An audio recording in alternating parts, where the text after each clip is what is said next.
Out of all the channeling you've ever done, Paul, that was the most profound. Now, when people are moved, a country is moved. A country is moved when there is rubble. When there is rubble, you are having an experience that looks like it's through the collective of manifestation of manifestation. Humanity is in time of great shift. Humanity is at a time of great shift.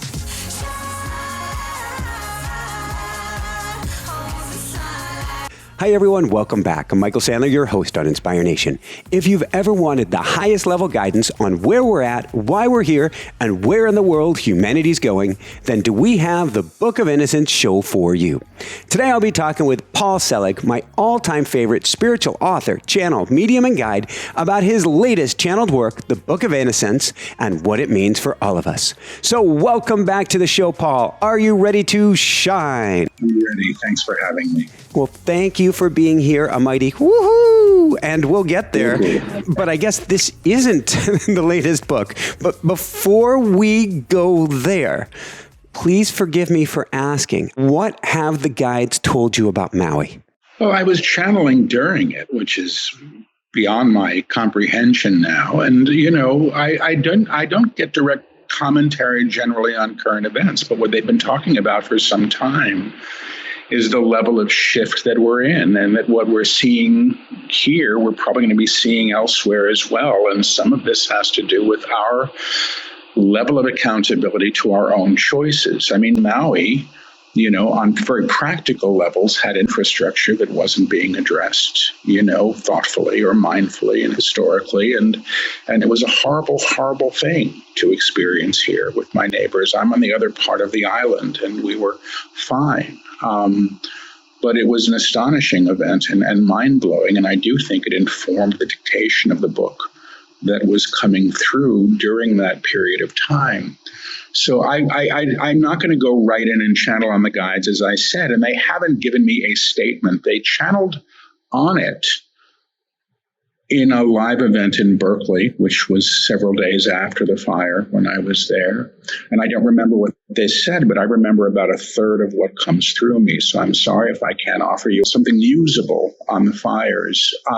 Part of the reason it was so challenging was that it was so immediate. You know, I was in New York City during 9/11, and it was a level of overwhelm. I lived downtown, you know, and I actually don't do predictions for the world, but I had been told about that, you know, and didn't believe it because I don't do those kinds of predictions. And my experience around the fires was somewhat comparable. It was a level of overwhelm and disbelief that I'm still integrating. And the loss was heartbreaking, truthfully. And, you know, I'm going to go in and see, and I probably shouldn't do this if they want to say anything now, because I feel like I'm not giving you what you were hoping for. We don't say this. They're saying we would only say this. We're shepherds. You are shepherds of the terrain, that you inhabit, how you treat the terrain, respect the terrain, love the terrain, even love the terrain, even will support you in higher results, and a higher achievement, of cohabitation with this planet, that you are currently incurring, how you claim residence on this physical plane, is indeed through consciousness, how you align to choice, how you align to economic structure, simply put, supports outcome. When something happens that creates something like this, you need to reevaluate. The very infrastructure that a town is built on, how commerce supports the town, the individuals live there, the individual lives there, and the ground itself. We will not say something happened. We will not say something happened that was untoward, but we will say there were a combination of factors, but we will say there were a combination of factors that were deeply challenging, Now, when people are moved, a country is moved when there is rubble. When there is rubble, trouble, when there is earthquake, when there is earthquake, when there is flood, when there is flood. You are having an experience. You are having an experience with the collective through the collective, a manifestation of manifestation. If you think something, an individual doesn't create something, we will have to say, but we will have to say at a higher level, humanity is in time of great shift. Humanity is a time of great shift. And the shift is indeed challenging. And the shift is indeed challenging. The movement of the earth to support new growth, to support new growth will not always look as you wish, will not always look as you wish. We are not blaming anyone. We are not blaming anyone saying you created this, saying you created this at a level of personality, but the collective claims identity, but the collective claims identity, and the collective claims a world, and the collective claims a world, period, and they're saying period. Thank you, Paul, and thank you, guides. That was, out of all of the channeling you've ever done, Paul, that was the most different and profound, because usually what I'm hearing from the guides is about the inner journey to the upper room. Yeah. This was not a message about the inner journey. Well, it is and it isn't. We tend to be very selfish, and it's an unfortunate thing, and I'll probably include myself here.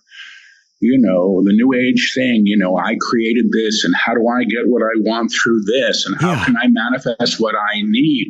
And we forget all the time that we're all contributing to the infrastructure of reality in different ways. I mean, it's not like, here's an old example. I don't know if this is an accurate one. Yeah. But, people say, why did you create your illness? Well, if you live in a town where they're poisoning the wells, or people are dumping chemicals in the wells, and your kid gets sick and you get sick, why did you create that? Well, because you're participatory to a world where such things are supported and allowed or ignored. That's collective agreement. We have to start thinking beyond our individual selves. And I think, on Maui, really to watch how the community has moved in support of their neighbors has been really something to see. And the guides have said for the longest time, we are our brother's keepers. We don't get to play the old game anymore. They say we're actually moving beyond a paradigm of separation, which is me first and give me what I want, to what do we require now, and what do we require as a whole. And I don't know that we make it unless we, and I mean me in a larger sense, unless we broaden our thinking. Well, that I believe is the message of the guides. That is the message that I am getting left, right, and center when I'm asked, what is your meaning behind the show, Inspire Nation? I'm like, look, we've gone from the me to the we. This has to be all of us coming together, period, and not seeing. We don't get the luxury of seeing separation between you and me anymore. Well, this is what I think, because it's the book that's coming out next talks about this, and the book that they just finished dictating, which is the 12th book, and that was finished like 3 days ago, really is onto the whole world stage, if you want, with this stuff. They say that basically we've been born into a field, into a world where separation has been the default. So every memory that I have incurred while in form, or you or any of us has incurred, has been born through a field of separation. And our archaeology, our history, even the very architecture of our reality itself, in a lot of ways is in support of separation, because that's what was there when we were creating. And so imagine, and this is just me paraphrasing probably badly what they say, imagine that you're born into a field that has already been polluted, but you don't know any better. That's all you think can be. And you don't realize that there's a clarity or a purity of the air that you haven't experienced. And I understand that the field that we've been experiencing ourselves through and in support of recreating, because that's all we know really how to do at the level of personality is replicate what we've known. We're not able to sustain that anymore. And I feel, and I've heard, that some of what we're experiencing now on a much larger scale is the falling away of the old. But they put it simply, they say, when a seed is seeking to break through the earth, when the new growth comes, it's going to disturb the soil. It's going to disrupt the old.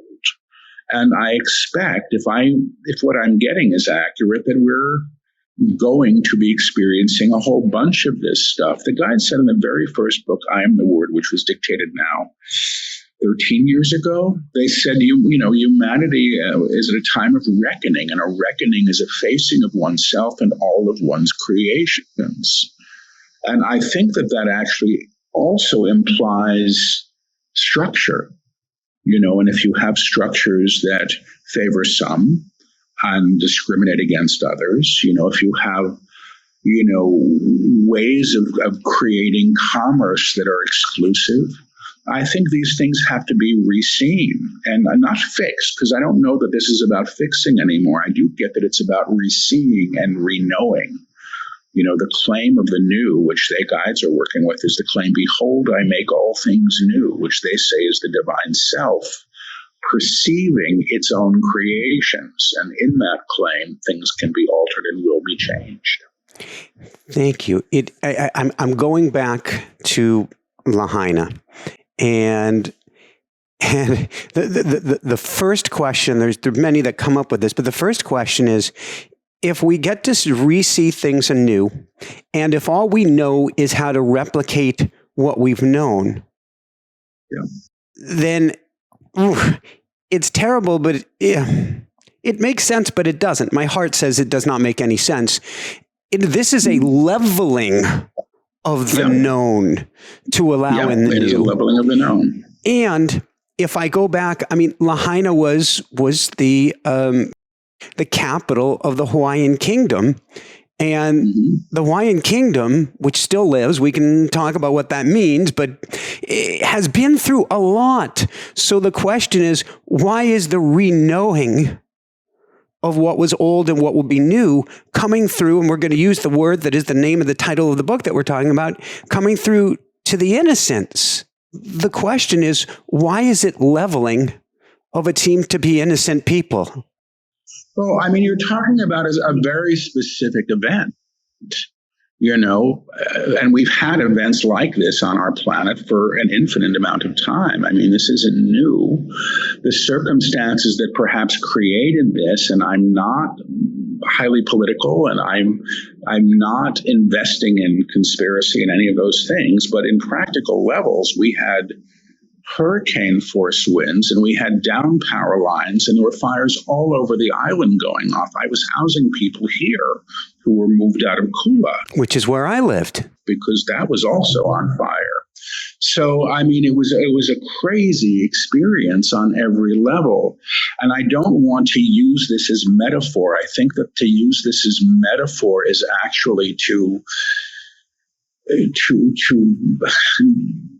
diminish something, to use it as example is to diminish something. I have a hard time still, with the guide's teachings. My father was a Holocaust survivor. I can't wrap my brain around some of those things. He got out in the Kinder transport. We've had atrocity for a long time, and how we deal with these things and how we recreate them, I think is something that on a certain level we're accountable to. If we want to ignore the planet, I think we're going to continue to have a rough time. If we don't want to make sure that the land isn't combustible because there's been no water on it and we had an opportunity to do that, maybe that's something that we need to attend to. But I don't know, I don't know. I don't do world predictions, and I don't channel for the most part on current events. I never have. People used to say, what do you get about such and such? And I go ask somebody. That's their work. That's not how, the guides work. They're teachers. I don't know, so why the leveling? I'll see if I hear anything from them, not about Lahaina, but in a larger scale, because I don't want to focus on that, and I think it's disrespectful to do so. We would like to address this differently. Saying we would like to address this differently. The idea of claiming a reality, the idea of claiming a reality inclusive of disaster is necessary when you make something awful. When you make something awful or decide what it means through a rubric of old systems, you may miss the larger opportunity.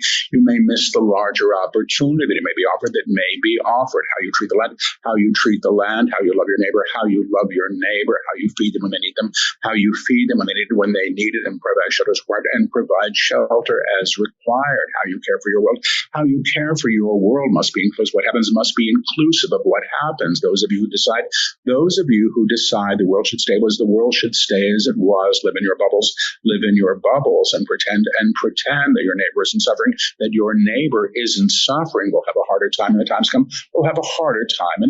to come. While there is challenge ahead, we will say it is great growth. We will say it is great growth. When a town is harmed, when a country is gone, when a people are leaving because they cannot survive in the country, You have a world in great change, And the exodus humanity is experiencing through an old structure must herald the new, but you will not claim the new, at the level of consciousness that you've been aligned to, period. Thank you. This is a perfect dovetail. We're going to shift it from here, and I want to go into claim the new. How do we begin to claim the new when all that has been known and that we are repeating is an understanding of the old? Well, the aspect of self that is claiming the old, they call the personality structure. And the personality structure knows itself through history. I'm a guy of a certain age. I have this ethnicity. The guides say that the divine self or the monad or the Christ within or whatever you want to call it, they say there's a name in every religion, actually is operating beyond those limited ways of experiencing the self. A lot of their teaching has been about lifting us to a level, lifting ourselves. They say the monad or the divine self expresses in what they call the upper room.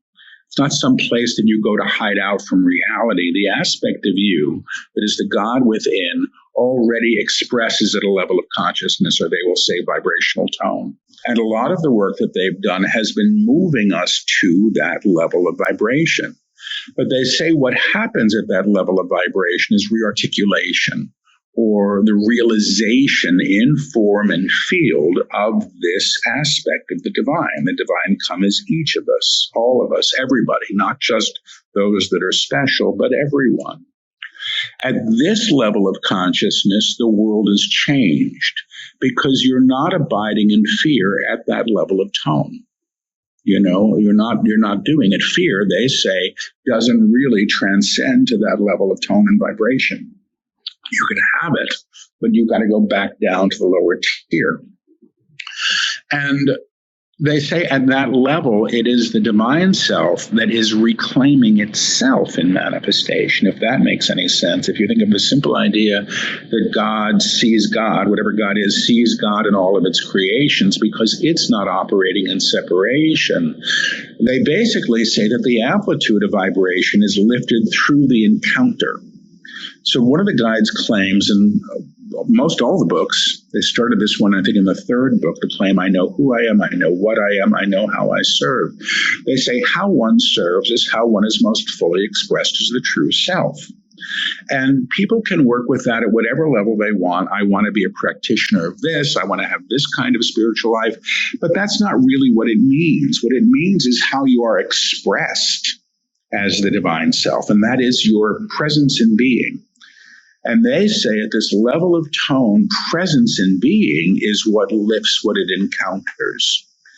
It's a very simple understanding. If you think of what you damns you back, which is just a teaching of co-resonance, and what you blesses you in return. We're used to these stupid platitudes. Let's pray for the people here. And it means nothing unless you're actually doing it. But what the guides say a prayer is claiming the inherent presence of the divine where it has been denied. And that actually has an alchemical result. That is the divine in action when you do that. What you bless blesses you in return, which simply means you're claiming the divine that has been denied because God must be in all things. We don't get to cherry pick what's holy anymore. That is, again, perhaps the most profound statement, because that means whether we're looking at Lahaina, whether we're looking at Turkey, whether we're looking at Marrakesh and Morocco or Greece, or I can give one heck of a list all across the globe, there is nothing that God is not. Well, that's what I get. Yeah, that's what I get. And it's not convenient. It's not in the least bit convenient to how I want to be operating in the world. I'm an old 12-stepper. You know this, I think. Yeah. And when I was new at that was many years ago, like 36, 37 years ago, there was a line in the literature that floored me. And it said, God is everything or God is nothing. What's our choice to be? And I went, whoa, that blew my mind totally. And I thought about it. I was like, yeah, you really don't get to choose it. Now, we do have things that we can call evil, I suppose, and the guides say we're operating in a scale of tone and vibration, high and low. Everything exists within the scale, and our reality is one octave, one level of vibration that is depicted in different levels of experience and tone. But they also say that you can transpose any piece of music to be played in a higher octave, which is how reality is reclaimed in a higher way. Now, what this doesn't do is make the person who is grieving or is without home,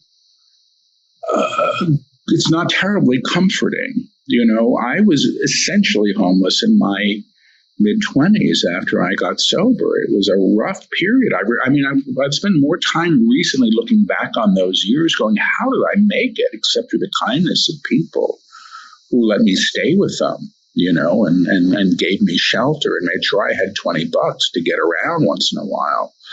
But it was surprising, and I learned through it. And I'm still of the opinion that everything finally has to be seen as opportunity. There may be something to be learned. There may be something to be learned through what we undergo and whatever the passage is. But I don't know that I get to decide based on my own convenience, what should be and what should not be. And the claim that they work with now, which is the biggest claim that they've really offered, is the claim God is, God is, God is. And what they say that claim is really is the realization of this. It's not a magic wand. Let's make everything pretty and holy. Who said holy has to be pretty? And who said holy has to be comfortable? And who's to say that death is not part of life? And who's to say that there isn't pain in a life? There is pain in a life. I don't think that this is about escaping discomfort. The guides have said you want that. There are pills for that. But every bit of growth that I've been through as a man, as a human being in this world, without any kind of spiritual context, usually came through an experience that challenged my idea of who I was, what the world was, what I could live with and what I could not. And maybe that's just building character and not growth. And maybe that means putting up with crap that you don't need to, but it's how I've done it. Because it's all I've known how to do, and so I'm cautious around this idea. Having a spiritual life is about spraying perfume in the room when the room stinks. If the room stinks, you can get to the cause of the stink and attend to that. If people are starving, don't look the other way, attend to that. And the way to attend to that outside of the work of our hands, which is important, I suspect is also the work of consciousness, which is how we hold the idea of something. How we see God in the one before us. And I don't think we want to have to do that. It feels like too much work. I actually probably think it's probably not work. I think it probably takes more work to ignore the divine But we're so used to operating in this belief in separation, which comes down to me first and my comfort. And I mean, I'm guilty of this as anybody. So I don't mean to be sounding like I'm on a high horse, because I'm speaking to my own learning now as much as anything else. But I don't know that we get to decide. The guides have said many times, and they say you can't make anything holy. It already is. But you can deny the divine in anything. And we do. And it's a very simple teaching. What you put in darkness, what you put outside the light, or what you put outside of God calls you to that darkness. Again, it's a simple teaching of co-resonance, like attracts like. Now, I can damn everybody that I want to, and that's my right and my free will, but I'm going to incur that response, which is the level of agreement and tone that I've come to. Which means, and I think just on a really basic level, when you're feeling crappy, you tend to eat crappy foods, and then you feel even crappier. Yeah, I think that's true, and I think we can be kind to ourselves too, in that way. I think we take our comfort, as we can get it. And I don't think that that's necessarily a bad thing. I don't know. I don't have answers for people. I really don't. I don't know if my guides, I suppose, do. But, they're teachers. But what they don't do is override people's free will or tell them what to think. And I'm grateful for that. They just say, this is what we teach. And then they lay it out there. So, the personality self, I do think, rests in the known and wants the status quo to be restored. When you see people, I want the world to look like it worked. I want the world to look like it looked in 1950, because everybody was happy. Well, that's a load of crap. People weren't happy. There was tremendous discrimination. There was enormous injustice, but people perhaps wore pretty hats and gloves on the street. Who knows? It was another level of experiencing the world. I don't know that we go back to something. But I do think that we're in a time of change. The guide said this a couple of weeks ago, and I liked it. I mean, they've said a few things recently, because they're talking a lot about these times. And forgive me if I'm just stamping on all your questions and yammering, because I feel like that's what I'm doing. But Paul, this is my favorite, most brilliant interview with you yet. Please continue. Stop it. No, but they said, it's like there's two things they've said. They're saying dance floor first. So they're saying, or they said, because I'm not going to channel it now, but I'll try to repeat it as I basically heard it. So we're all on a dance floor, and we're all dancing to the music that we think is playing. But actually, the music has already changed, and we just don't realize it. So we're bumping into each other, and because we haven't caught the new tempo, the new beat, it's faster. We don't know it yet, so we haven't acclimated yet to what's actually going on. They've actually gone as far as to say we're looking at yesterday still. We don't even really see what's happening, but we're still so moored in our perception of what should be that we're claiming it even when things are already altering, really before us. The metaphor that they used the other day, which is in the book that they just finished, which I found helpful, they said, so, imagine that everybody's on board this ship. The ship is leaving the dock. Everybody's got to climb onto the ship because you can't stay where you were. It's not really possible to maintain that idea of who you were anymore, what things should be. But you get on this ship and everybody's fighting and they're screaming, the captain doesn't know where he's going and we're all going to die, whatever this stuff is. And the seas are uncomfortable. But they say it is a passage. And the new shore, which is, again, their metaphor for a higher level of consciousness, the new shore is not what we think, not what we expect, because all we can imagine is based on a premise of what was before.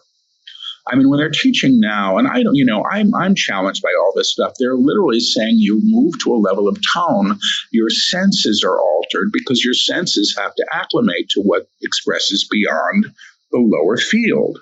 So you begin to experience the manifest world in rather different ways, with a little less solidity than we've known. Everything is sort of, it's our world, but. I mean, that's my misstatement about what they're saying, so forgive me, I'm not getting it right. But they also saying that those that are born on the new shore, as it were, those who are coming in, that's going to be what they've known. They're going to know the new. And they say that people that are being born are actually coming in prepared for this.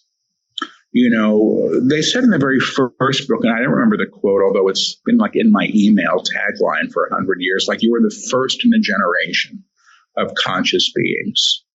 You know, and that means that there are other generations to follow. And the guides have said for a year or two now, it's 4 generations before you begin to really see the fruition of the changes that you're undergoing now. And I think, well, that's heartening, actually. And I know people want to say, well, if it's not in my lifetime, I don't want to do this work. Well, that's just selfish. You know, who's to say? You know, I mean, what's the story? I mean, I wasn't raised Jewish or Christian. I was raised atheist, pretty much, by 2 parents who'd had very difficult, challenging experiences with their religions. You know, one, well, I'm not going to get into that. But, you know, somebody recently said to me, you know, when I told them of 4 generations, I said, well, that's really interesting. It took Moses like 40 years to leave the Jews out of slavery. So, well, that's interesting. And then the person said, it took them that long to forget that they'd been slaves. And I went, well, that's interesting too.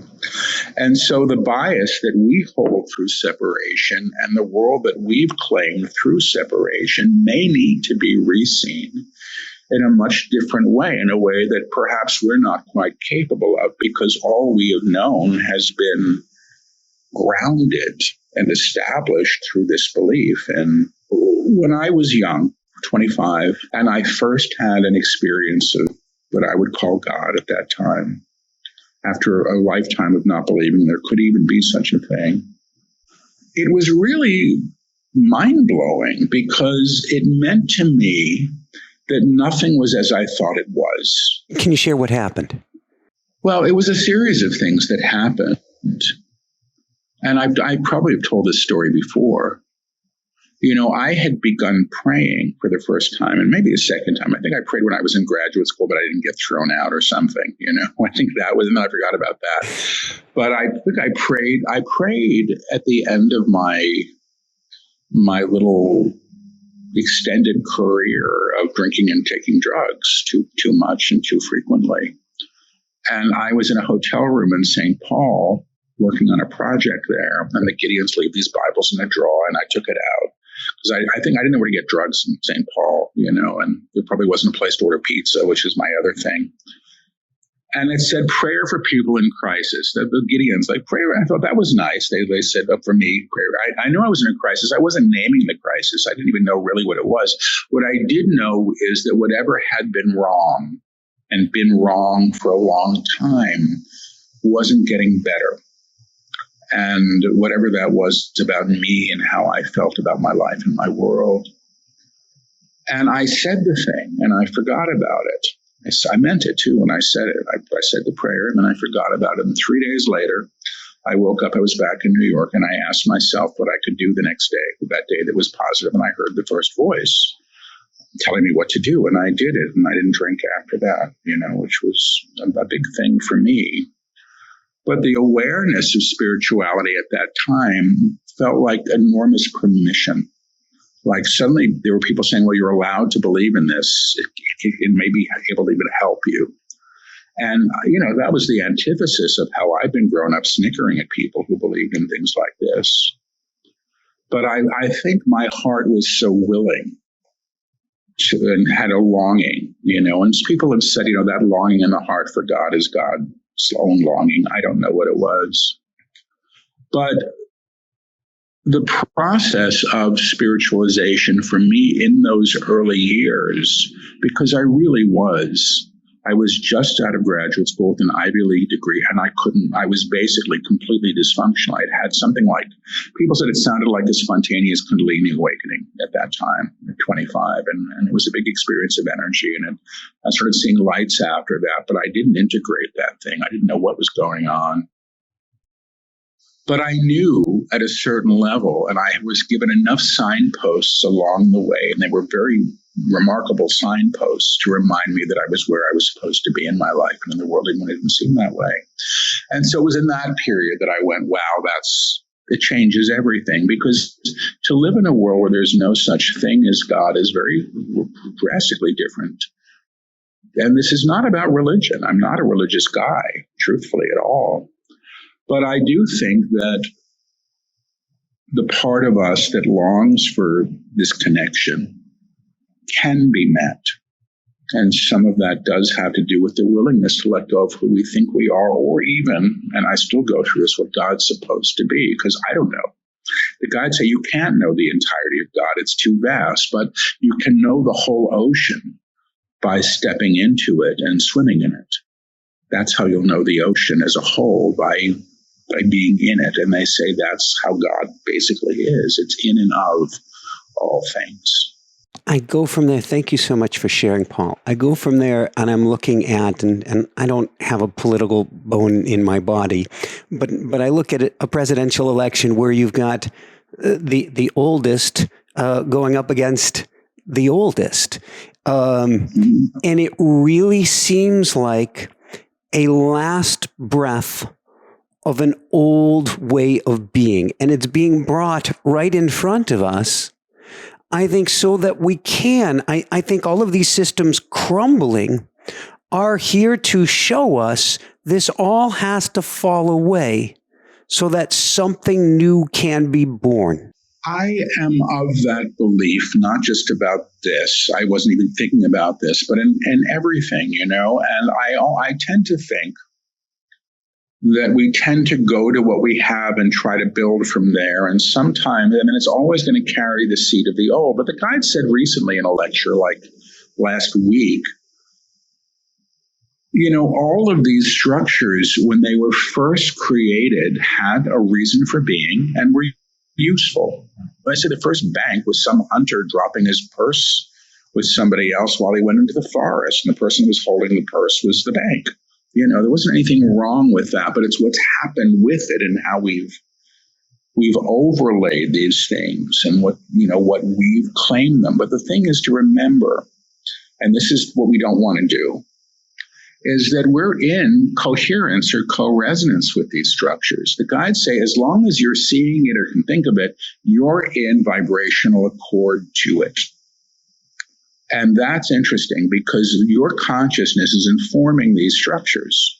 And the consciousness that's informing it at a low level informs them in a certain way. I think that these things get changed or re-seen or re-known by moving to a different vantage point. I'm not going to say a better one because that qualifies it, but a different one, And they've used this metaphor from the very beginning, If you're living in a basement apartment, and I've lived in those, your view is out the transom window. The transom window, that's what you see, If you move to the 25th floor, you have a very, very, very different view. And they say, well, we're moving you to the 25th floor. That's what the teachings are doing.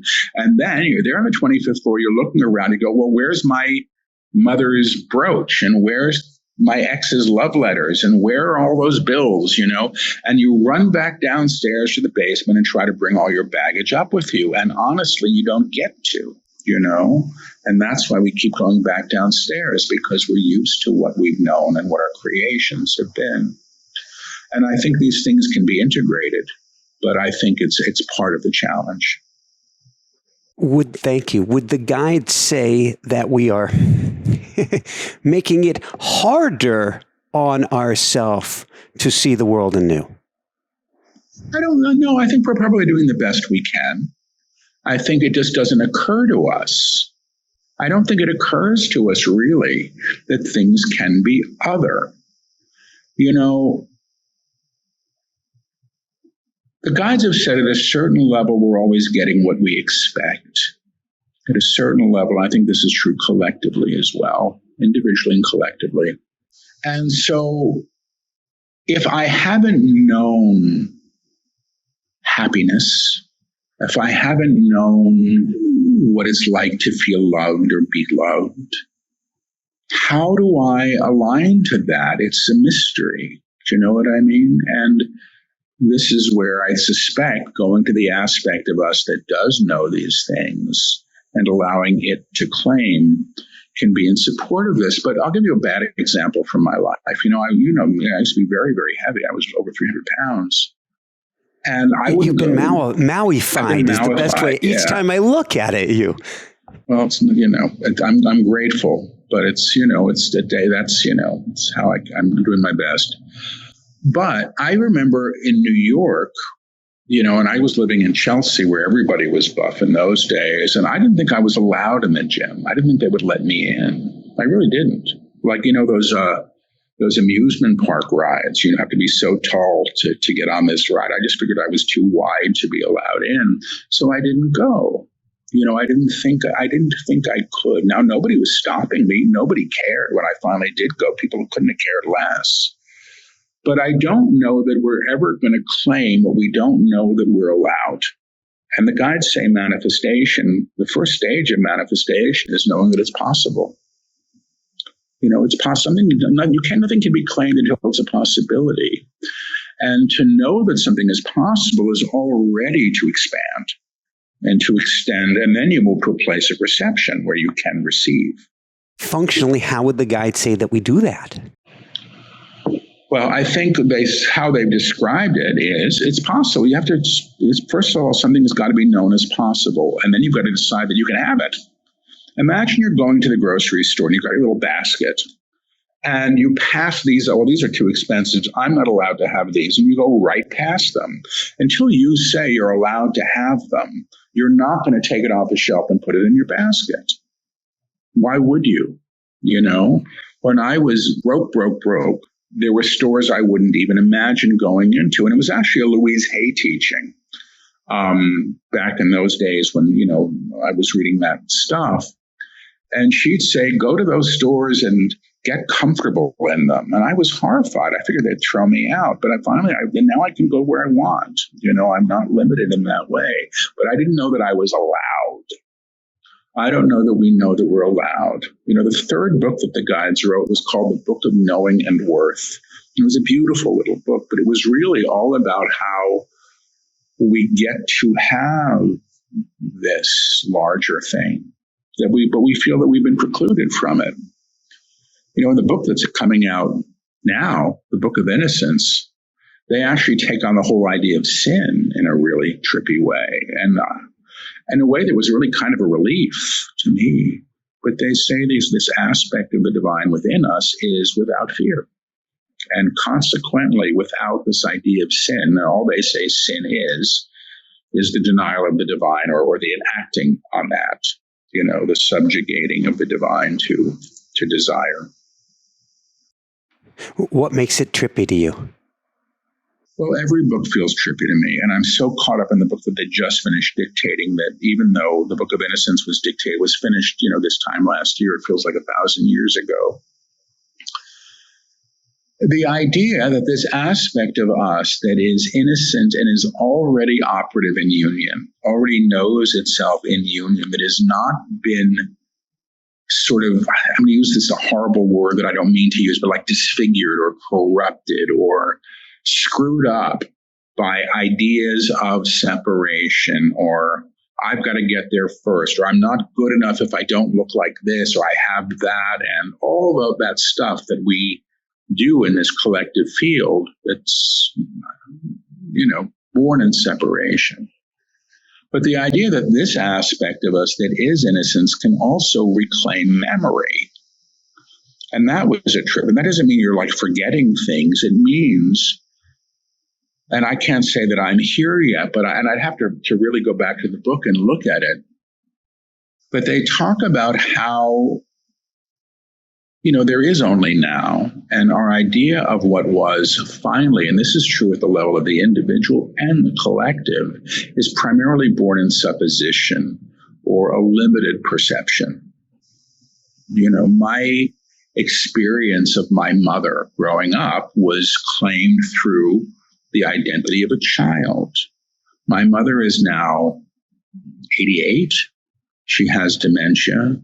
I understand her life very differently than I did when I was a child. I understand how she was raised or not raised. It doesn't mean that I didn't have a hard time, but I hold a broader context for what things mean. The idea that how I remember things and how I am traumatized by the memory and how those things reenact themselves or play out in my life, the idea that those things can be transformed or transmuted or reknown doesn't mean that you're bypassing them or pretending they didn't exist. It's reknowing these things in God, because God is not limited by the idea of time and space. That's where we're moored. The eternal self is all things and in all times, exists beyond the clock and the calendar, as they say. So then if we bring that forward to your latest book that you haven't had the opportunity to even do a backstroke in yet, World Made New, an alchemy of how things change. What is the next level of that teaching? Well, I know what they're teaching now, and it does seem to be as they all are, the next step of what we can hold. They say each book is operating at a level of tone or vibration, and they keep bringing us to a level that we can hold. And that when all of the notes are played in a chord, we move into a vibrational accord. We can hold the tone. But A World Made New is really about how the world is changed through our agreement to the inherent divine and how manifestation occurs at that level. Basically, they're teaching the student as if the student is holding a foundation in the upper room. And they're saying that it must be so. And so that you're not on some seesaw going up and down. Now, the upper room, again, it's not like being on Valium all day. Everything's fine. It's a level of alignment that one holds where things are made new. And they've been working with a number of claims in the last several books. Behold, I make all things know, it will be so, and God is, God is, God is. And they really unpack how those three claims work, one upon the next, clearly in this book. The claim, behold, I make all things new, is the divine self perceiving the inherent divinity, because it cannot not do that. God sees God in its creation. So the claim is a claim of that expression. It will be so is, how can I say this, is the claim of that an expression. I see it, it will be so, and then the outcome of that is God is, God is, God is. It's the experience of union, which is now, I think, where they're taking us and whatever they do next. They've already said the next book, and it won't be another trilogy, I don't think, but the next books are on true union, what that means. So they have taken us well beyond, I suspect, the design or the desire for the individual to have an experience of spiritual life into an integration of this. And, it's a mystical teaching. There's no way around it. It's mysticism they're teaching. It's not self-help. It's different. I feel like the days of self-help, forgive me, everyone, they're gone. I'm happy to be helped. I'm happy to be helped. I don't know I'm still learning how to drive after over a year. Let me pause you, Paul. For everyone, you are on a highway. You are on the twistiest, turniest, one of the twistiest, turniest roads on the planet. No, I'm fine with a twisty turny. Where I'm horrible is merging and yield signs, four-way stops with no lights. I'm a mess, and it's not a healthy thing when you're behind the wheel in an SUV. So I can actually drive at a twisty turny. Just don't make me have to merge into another lane from where I am, or I'm gonna have a bit of a fit. But anyway, that's another whole other story. We'll do an interview, and once I learn to drive, that'll be an interview that I would like to be party to. I will certainly call you back. Hopefully, be the first to call you back for that one. Where are we at now? Where are we at now? I don't know. I know where I'm at today. I'm still seeing the parts of my life that I wish I could be more comfortable with, that I feel are in readiness for movement and not always seeing the way forward.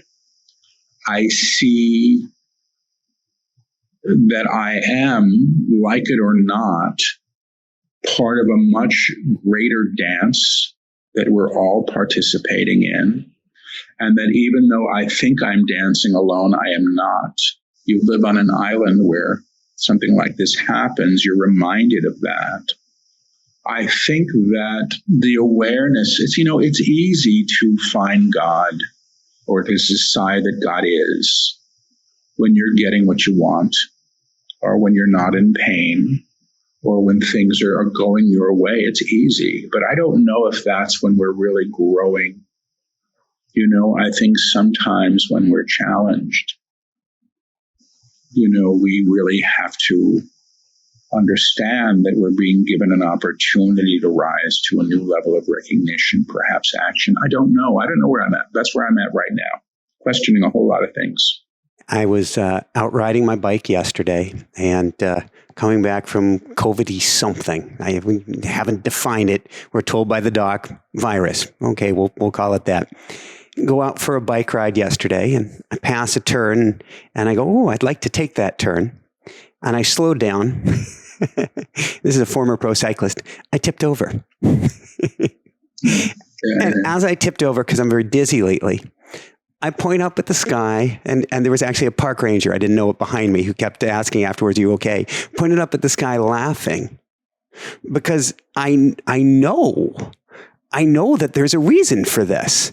I know I got swept off of my wheels, so to speak, for a reason. And I wonder if, first off, if we can recognize that, because I think there's actually a cosmic laugh if we can recognize it. But then I also wonder, does it always have to be this way? I don't know. I mean, I remember years ago being at a conference, sort of a conference where I went, oh my God, I have to do this work. And Carolyn Mace was speaking on the stage. I didn't know who she was. I didn't know who anybody was. And she was having a little bit of a rant, which I thought was remarkable. And she said, what are these people? And this was her example, so forgive me. People are saying, why did I fall off my bike? And she said, because you weren't looking where you were going. And I went, yes, sometimes you weren't looking where you were going. I chew my food too fast. If I choke on something, God forbid, probably it's not because anything other than I am doing what I've always done. I don't always look for the meaning. I do look for the opportunity, though, in everything, which is maybe the opportunity is not to go out riding when you're feeling dizzy. And maybe the fact that you fell off your bike when you did prevented you from getting hit by a car 2 miles down the road, And I've had some of that stuff when I go, thank God. I mean, you don't know sometimes when you dodge a bullet. You really don't until after the fact. And there are a number of times in my life where I realized that my life was probably saved through something that at the time I thought was harmful. And so I think, hindsight, what they say is 20/20. So I do, but I think there's always something to be learned. But I don't, when people say to me sometimes, why did I create this illness? And I understand that there's a need and a way of looking at things as things that you're responsible for so that you can work with healing. But I don't always experience that. I don't want to go there. I think you can move too quickly into blaming the victim or people feeling blamed for that. And I don't know that that's, and I'm using the word victim, just the person who's undergoing the challenge. It would be a better way to say it. Because I don't know, I know in my own experience where I've been party to things that happened that I wish would not have. And I sometimes go, well, you called it in because that's what you were worried about. And now you get to deal with it. And now you get to move beyond it. And that can be fine. But I also spend time worrying about things that may never happen because I've worried. I was a worrier as a child, and it's a bad habit that I continue. Or we could use your vernacular or the guide's vernacular and say, God is Even in the worrying. Yeah, exactly right. And it works. God is, it works. And honestly, when I do the work of the guides, my life improves. My life has improved dramatically from what it used to be. And I mean, and in terms of my ability to function in it, and a lot of the things that I thought would always plague me do not anymore. There are things that it's like when you've been so used to walking around with a rock in your shoe, and you don't realize that it's not there until you realize you're not limping. And you go, wow, this is really different and really wonderful. When you're not limping, you can start to run. So let's go from there. I want to talk about the metaphorical concept of the hurricane. The hurricane can be that health condition or that cancer, or it can be a literal hurricane or a giant rainstorm or a firestorm.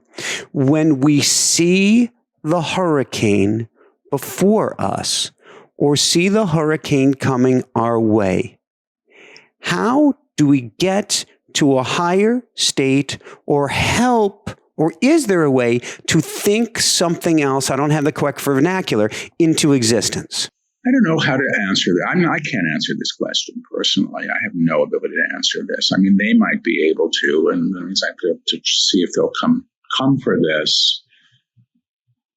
I mean, the guides have taught prudence for some time, and they say to be prudent does not mean to be fearful. They say if you live in a cold climate, in the woods, make sure you have firewood for the winter. That's prudent. That's not being frightened of the cold. That's being thoughtful. If there's a sign saying no swimming sharks, I don't want to get in the water. I'm not frightened of the water. I'm not even frightened of the shark. I just don't want to be swimming next to it and maybe getting hurt. And so prudence is a good thing. And the guides have used, the ideas of storm windows and preparation when we have an awareness of things. And some of that's just being basically responsible. When you have a situation, like Lahaina, where there was one road out, and there was no water in the hydrants. And, what used to, I'm not going to get into it, you look at infrastructure and you don't replicate that. But in the moment, let me see what the guides want to say. We would only say this. They're saying we would only say this. Each of you is prepared. Each of you is prepared at a very different level for your idea of passing. For your idea of passing, it actually happens. It actually happens at a level of soul. At a level of soul, and the soul is prepared, and the soul is prepared to act on your behalf. To act on your behalf. How one prepares for death. How one prepares for death is different than how one prepares. Is different than how one prepares to survive a challenge. To survive a challenge. Now, if you are in a river. Now, if you are in a river and the ocean is raging, the river is running too quickly, you find a place as you can to rest yourself upon the bank, and you let the challenge pass, If you cannot, you maintain your balance. You maintain your balance as best you can, so that you may be in clear thought, and you may ask all things to support you in making the highest choice, keeping you safe as you can be, and aligning to the possibility that help is available. Paul spoke prior to incidents in his life where he was saved from disaster. He was thinking of one. We actually have about 40. We actually have about 40 that we could list for him, but because he was ignorant of the danger, he was not aware. He was not aware of what the intervention was, Each of you present, each of you here is actually being escorted on your journeys, on your journeys through a lifetime. It's a challenge. That does not mean there is no challenge. That does not mean you do not die, but it does mean there are possibility that you are participatory to a realization of the divine. As you say yes to it, can benefit from it, but even if you do not, you are loved, You are loved, and the guidance is available, and the guidance is available in whatever way you may receive it, period. Finishing period. Thank you, and thank you to the guides. It begets the question, who or what is escorting us, and how do we get that guidance? So the aspect of self that knows who it is actually in consort. So it's actually in consort with the soul, and the soul is in consort, and the soul is in concert with the guides that you have, that accompany you through a lifetime. To adhere to this is really very simple. Is really very simple. I'm not alone. I am not alone, and I am being supported, and I am being supported. You may ask for permission. You may ask for permission to access higher wisdom. You may trust that it can come. You may trust that it can come. You can claim your argument. You can claim your right to it, but your guides will not intervene. But your guides will not intervene without agreement, because they will not override your will, because they will not override your free will. They may support you.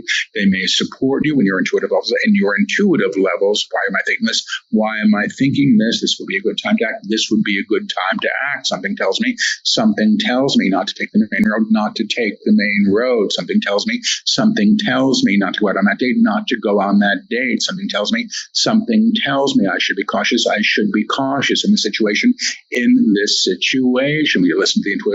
When you listen to the intuitive self, you're also the aspect of you. You're also listening to the aspect of you that not only knows but has guides and can work with you period. Thank you.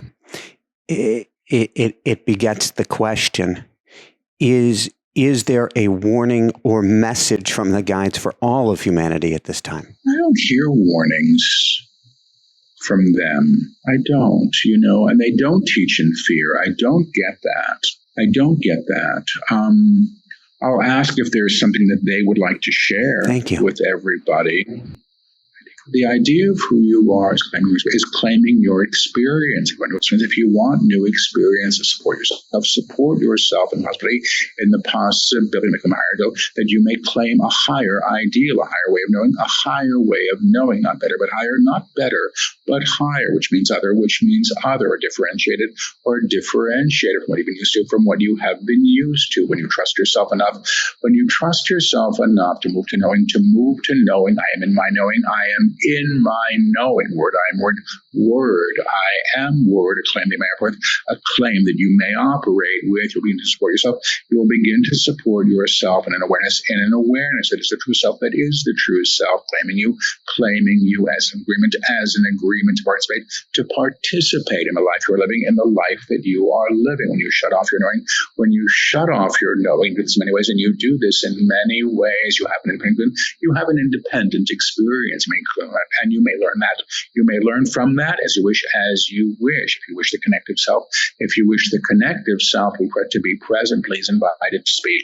Please invite it to speak, or to be known in whatever way, in whatever way it wishes. Thank you. Earlier, you were talking about back around 25 years of age, and I've had similar yet radically different experiences, yet they're coming up right now because I've got my 30-year reunion coming up in a few weeks, and it kind of brings everything right back there. One of the words that many of us going through this human experience would use to describe earlier days of our lives is the word shame. How do we offer shame to the divine to help it be transformed? See, the guides would say, I suspect, that the true self does not hold shame. So shame doesn't exist at that level. So the offering of that, and they actually get into this quite a bit in the Book of Innocence, the offering of that to Source to be reclaimed or reknown is something that they teach. I think that we don't get, this is a simple way to look at it, I think. So when they say what you put in darkness calls you to that darkness, that must also include the aspects of ourselves that we seek to hide and put in darkness. And they say nothing really gets changed until it's brought to the light. Now, there are different ways of doing that. You can do that through therapy. You can do that through, there are many modalities that will support people in accepting their stuff or being willing to see their stuff.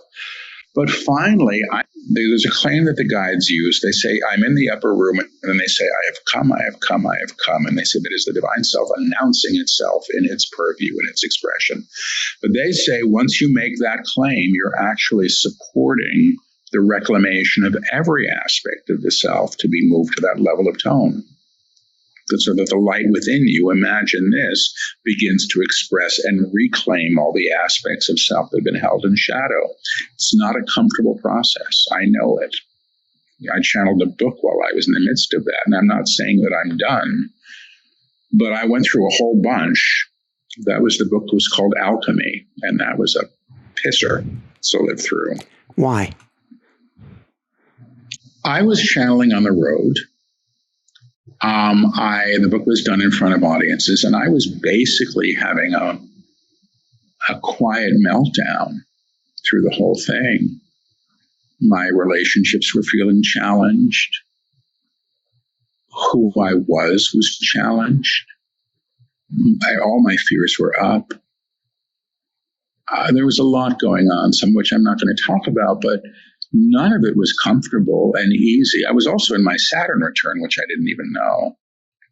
And on the other side of my Saturn return, I find myself on Maui living a whole very, very different life. But I was in a purge, without a doubt, of some of the things that had been painful for me for much of my life. And the fear that was entrenched in those things was up for me to be experiencing. When I lived through it again, I didn't love it, but it was useful. But I do think that, and the guides have said this, and they said this 2 presidential elections ago, maybe, before Trump was elected, like right before that, they were teaching this stuff. They said, so what you're about to see, first of all, they said the level of change that you're about to experience is beyond what you expect. They said, your idea of choice is, I'm going to have milk instead of cream in the coffee. And what you're about to get is what happens when the table holding the milk and the cream is turned over. And they also said that you're living really in an archaeological dig right now, and that this is a process, and that everything that has been buried is going to be seen. And this is a process. And 5,000 years ago, and, it's necessary. And the point of this is not to point fingers, look at that terrible secret, that terrible thing that was buried, and make it wrong or shame it. It's because nothing gets healed until it is seen, until it is brought to the light, until it can be reknown. And that's the process that we are having to engage in, I think, as a species. And I think this happens at the level of the individual and the level of the collective. So no, they're saying to say this, I don't read other channels' work. I read a little bit of Casey, a little bit, like this much, and this much Seth. And this was a long time ago. But I remember this thing that Casey wrote about the Book of Revelation, his interpretation, which was really interesting. And he said the 7 seals in the Book of Revelations are the 7 chakras. And what has been hidden in the chakras is what will be unsealed. And they said, and I think this is probably really accurate, he said, if you're not willing to go through this process at an individual level, you're going to see it outpictured on a collective level. And that is, I suspect, what is happening. But, it's as within, so without, and I don't think we're separate in this dance. As I said, I think we're all in it together. Is there a particular claim, more than any others, for everybody who's listening here today, that we get to say, and how do we get to use that? The idea of who you are, I know who I am in truth. The simple claim will realize you. The simple claim will realize you. When you understand the one that is claiming it is the I am self, is the I am self, or the divine self, or the divine self that always knows who it is, that always knows who it is, but it comes at the cost of the old. But it comes at the cost of the old. It makes all things new. It makes all things new. It knows itself beyond the border. It knows itself beyond the border, beyond the systems you've utilized, the personality personality as a personality. So when you work with that claim, I know who I am in truth. I know who I am in truth. That means beyond the lie. That means beyond the lie, beyond the costume, beyond the costume, beyond the label, beyond the gender, the race, beyond the gender or the race or the age or the age, or the ways you decide, or the ways you would decide you should be who you should be within the common field, the I am self, the eternal self, always knows who it is, always knows who it is. When you invoke this claim, and when you invoke this claim, you support the self in this realization, you support the self in this realization. Thank you. I'm going to ask, we're doing things a little bit differently toward the end lately. We're doing kind of, I don't want to call it a speed round, but it's kind of first thought answers to a handful of questions. It can be one sentence, it could be one word. What do you feel, Paul, is a great awakening or shift?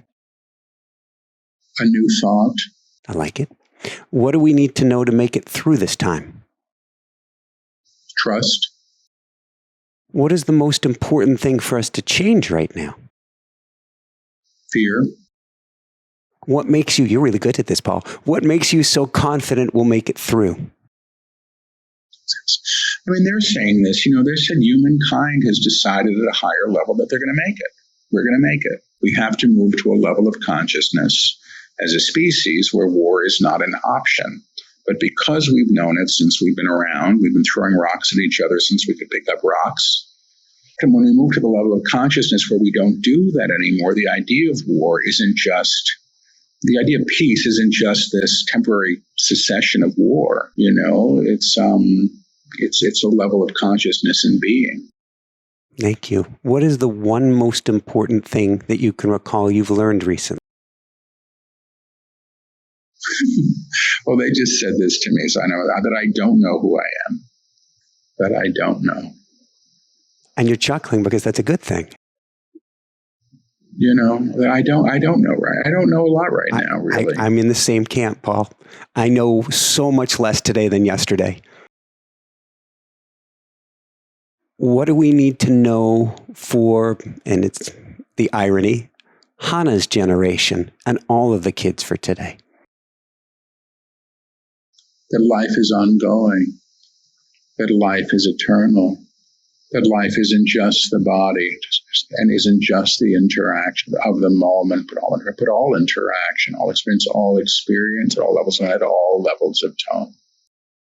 Saw a beautiful white bird behind you as you were just speaking, which begets the question, what do we get to know for the animals today? I'm sure they're fine. They know who they are.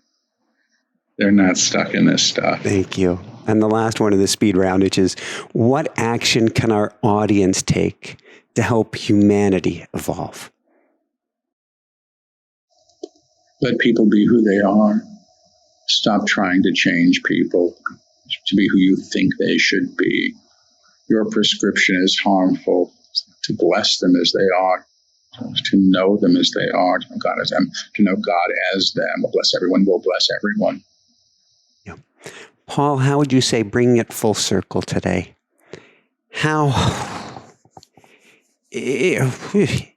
this is me going back to Lahaina in my mind, how would you say, you're in the middle, I'm in the middle, we're all in the middle, because we are all one going through this experience, but how have you been changing through this experience? I was reminded about how quickly things can change,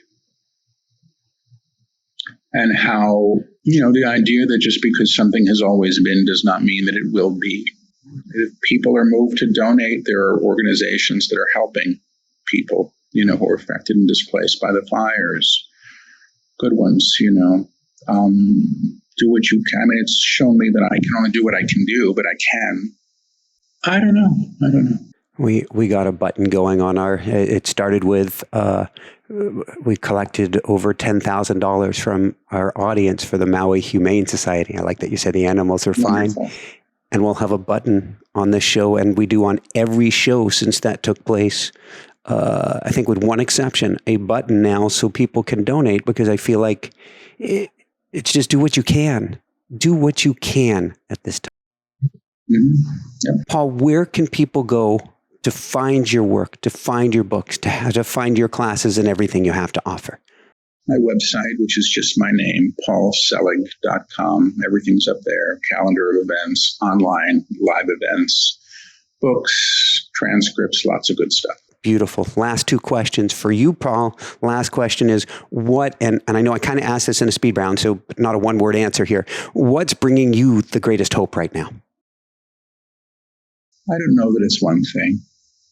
I don't know that I have an answer for that. I'm grateful to be alive. I'm grateful to be living on this beautiful island, which has been very healing for me. I'm grateful for the work that I do, even when I don't understand it. And I'm really grateful to have friends and people that really care about me in my life. I'm fortunate, I'm really fortunate. So thank you, thank you, thank you. And then any last words that the guides would like to share today? Well, the saying, let your lives be lived as if you will live forever, but every day may be your last. Know yourself in the moment and in eternity, and in eternity, both are true. The moment holds eternity, the moment holds eternity. Eternity is a moment. Eternity is a moment, and only a moment, and only a moment that is boundless, period. And they're saying period. Thank you, thank you, thank you. Paul, this has been phenomenal. Again, a new best. I know it's not necessarily the woohoo that I may be known for, but there's a time and a place for everything. And this is a time to me of massive change, which means massive, massive healing. Thank you so much. So for everyone out there, this is Michael Sandler saying, be well, have fun, definitely live as if life is forever, and life's too serious to take seriously. So take it seriously today, above and beyond all else. Shine bright. Woohoo! This feels like this was my most important show with Paul Selig and his guides yet. I say life is too serious to take seriously, but there is a massive opportunity to reinvent ourselves here. And I highly recommend that you look within as without, that you raise to that higher room, that you use these clearing statements and do what you can to envision your world anew. There's a link below if you feel called for the School of Mystics. Of course, you can learn automatic writing and how to communicate with your angels and guides. There's a link for that down below, and a live class coming up soon. We have a daily attunement from our guides that we're happy to gift to you. You can get that at dailywoohoo.com. Here's a link to the next amazing show. Love you guys so much. Big thumbs up and share if you like this. Above and beyond all else, shine bright. Woohoo! How does it get any better than this? Love you.